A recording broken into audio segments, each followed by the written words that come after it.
आइए अब next question की तरफ, प्रॉब्लम टाइप की तरफ चलते हैं, that is questions which are based on interpretation. तो हमने इंटरप्रिटेशन की टेक्निक फर्स्ट लेक्चर के अंदर देखी थी और उसके अंदर हमने देखा था कि कितनी इंपॉर्टेंट टेक्निक है वो, और सारे मॉडल्स के क्वेश्चंस लगभग आप उस टेक्निक से कर सकते हैं।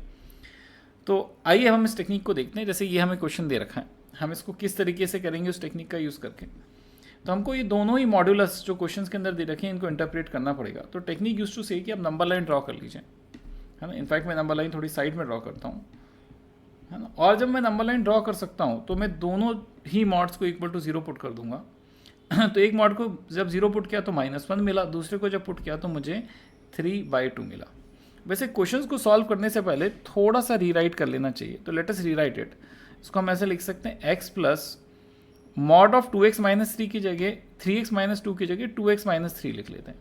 वैसे लिखने का फ़ायदा क्या होगा, इंटरप्रिटेशन करते समय बार बार दिमाग नहीं लगाना पड़ेगा और सारे टर्म्स को एक साइड भी ले आते हैं, है ना। इससे भी हमको थोड़ा सा मार्जिनल बेनिफिट होगा सॉल्व करने में, है ना। अब जब मैंने ऐसा लिख लिया तो मैं अपना केस 1 ले लेता हूँ। मेरा केस 1 क्या होता था, जब ये मेरा केस 1 है ना, that is smaller then 1। Case 2 हो जाएगा जब मैं -1 से 3/2 के बीच में जा रहा हूँ। केस 3 हो जाएगा जब मैं 3/2 से बड़ी वैल्यू देख रहा हूँ। मैं अपना जैसे ही केस 1 कंसिडर करूंगा, अब मैं इसको इंटरप्रेट करके, अब आप देख सकते हैं कि all the models will open with negative sign. तो मैंने पहला मॉडल्स भी नेगेटिव साइन के साथ ओपन किया, मैंने दूसरा मॉडल्स भी नेगेटिव साइन के साथ ओपन किया, है ना। और मैंने बाकी सारी क्वांटिटीज़ को एसएच का एसएच लिख दिया। जब मैंने ऐसा कर लिया तो आप देख सकते हैं ये हो जाएगा, है ना, 2x एंड -2x, और ये हो जाएगा +3 + 1 + 1 इज ग्रेटर दैन 0। ये 2x और -2x कैंसिल हो गया and what I am getting is 4 is greater than 0। ये तो हमेशा ही ट्रू है, मतलब इस इंटरवल के अंदर जो भी वैल्यूज आ रही थी, अभी ये इंटरवल क्या था, interval was x is smaller then -1।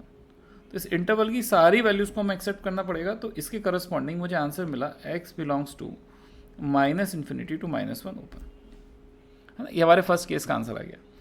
अब आइए नेक्स्ट केस की तरफ मूव करते हैं, है ना। नेक्स्ट केस क्या कहता है, केस 2।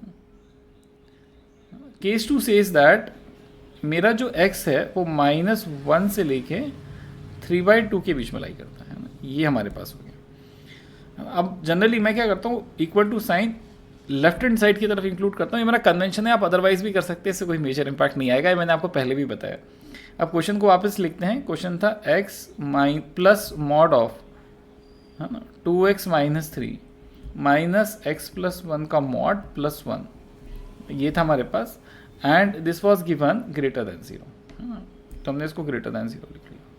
अब जब मैंने ऐसा लिखा तो अब की बार जब मैं मॉड ओपन करूँगा, क्योंकि मैं वैल्यूज़ देख रहा हूँ जो -1 से बड़ी हैं, तो ये जो x प्लस 1 वाला मॉड होगा this will open with a positive sign, लेकिन चूंकि 3/2 से छोटी हैं तो the first mod will open with a negative sign. तो पहले वाले को नेगेटिव साइन के साथ ओपन किया, दूसरे वाले को पॉजिटिव साइन के साथ ओपन किया। थोड़ा सा हमने इसके अंदर सिंप्लीफिकेशन लगाया। हमारा सिंप्लीफिकेशन क्या होगा, now you can see that कि ये वाला जो x होगा और ये वाला जो x होगा ये कैंसिल आउट हो जाएगा, वी विल गेट -2x, है ना। और यहाँ पे +3 क्योंकि ये 1 और ये 1 भी कैंसिल हो जाएगा, इज ग्रेटर दैन 0। तो आप देख सकते हैं यहाँ पे 2x -3 will be smaller than 0। मैंने एक माइनस साइन से मल्टीप्लाई कर दिया, तो we are getting x is smaller than 3/2। अब जो मुझे यहाँ मिला और जो मैंने इनिशियल कंडीशन मिली, इसका मुझे इंटरसेक्शन लेना पड़ेगा, जो आप ऑब्जर्व भी कर सकते हैं। देखिए सारी वैल्यूज तो आ रही है -1 से 3/2 के अंदर, है ना। तो इसकी इंटरवल के अंदर भी हमारा जो आंसर हो गया वो सारी वैल्यूज को हमने एक्सेप्ट कर लिया। So x belongs to -1 to 3/2, where -1 was included, 3/2 was not included. अब थर्ड केस की तरफ चलते हैं। What is my case number 3? Case 3 देखिए क्या कह रहा है। केस 3 कह रहा है we need to consider those values of x जब x 3/2 के बराबर या बड़ा है ना। तो अगर ऐसा करेंगे तो मेरा जो मॉडुलस था, आइए एक बार फिर से हम इनइक्वलिटी को लिख लेते हैं। इनइक्वलिटी को लिखने के बाद वापस से एक बार सोचते हैं कि इसको कैसे इंटरप्रेट किया जाएगा। Now all the modulus sign will open with a positive sign and you can see कि आ जाएगा x plus 2x minus 3 minus x minus 1 plus 1 is greater than 0, है ना। तो जब हमने ऐसा किया तो यहाँ से आप ऑब्जर्व कर सकते हैं कि ये x और ये x कैंसिल आउट हो गया, हमारे पास 2x बचा, ये 1 और -1 भी कैंसिल आउट हो गया, तो ये 2x minus 3 is greater than 0, या x here is greater than 3/2।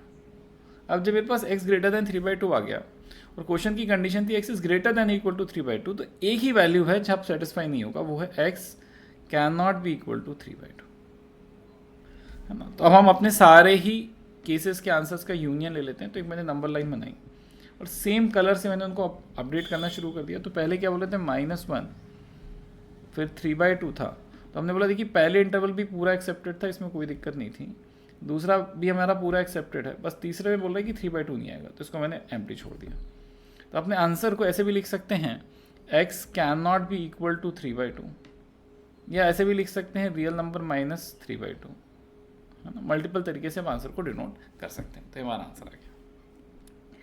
अब हम थोड़े से ज़्यादा कॉम्प्लिकेटेड क्वेश्चन की तरफ मूव करते हैं। इसके अंदर हमें देखिए क्वाड्रेटिक टर्म को मॉडल्स के अंदर डाल दिया, लेकिन इससे कोई फ़र्क नहीं पड़ता क्योंकि इंटरप्रिटेशन का जो कॉन्सेप्ट है वो तो सेम ही रहेगा।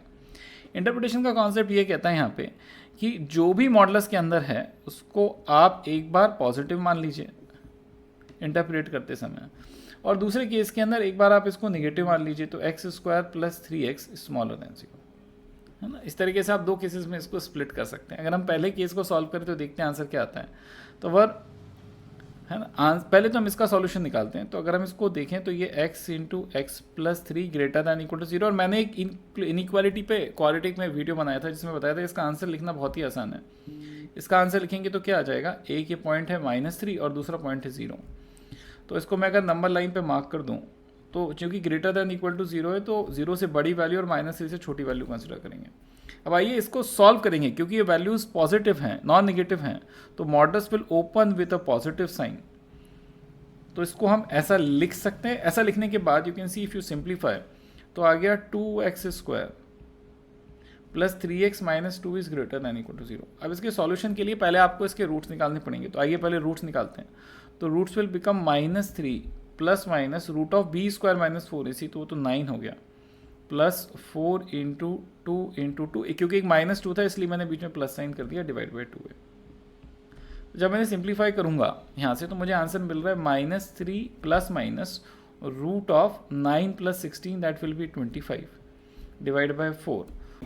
अब जब इतना कर लिया है तो इसके अंदर बस प्लस साइन से इंटरप्रेट करते हैं कि क्या रूट्स आ सकते हैं। तो roots will come out to be -3 + 5/4, और इसकी वैल्यू हो गई 1/2, और दूसरा माइनस साइन कंसिडर कर ले तो -3 - 5/4, that will become -8/4, that is -2, है ना। अब अगर हमारा जो आंसर था इनिशियली उससे हम इसका इंटरसेक्शन लें तो हमें क्या मिलेगा, आइए उस चीज़ को नोटिस करते हैं।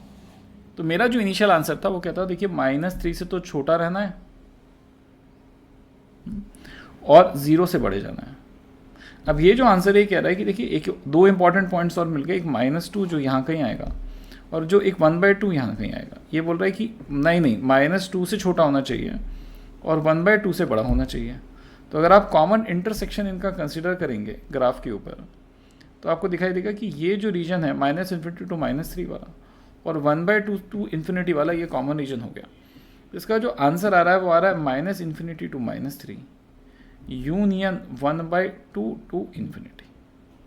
केस 2 है ना, केस 2 हमारा कहता है कि आपको ये केस कंसिडर करना है इसमें कि जो आपने वैल्यू ली थी x² + 2x, है ना, दिस वैल्यू है ना x² + 3x, ये जो वैल्यू होगी ये निगेटिव होगी तो क्या होगा। अब मैं इसको सॉल्व पहले भी कर चुका हूँ तो मैं डायरेक्टली लिख देता हूँ, ये -3 आ गया, 0 आ गया। अब क्या मुझे बीच का रीजन कंसिडर करना है, इस रीजन पे डिस्कशन चल रहा है ना। और क्वेश्चन भी फिर से लिख लेते हैं। तो क्वेश्चन लिखेंगे तो था क्वेश्चन x² + 3x का मॉड, है ना, और फिर मेरे पास था x² - 2,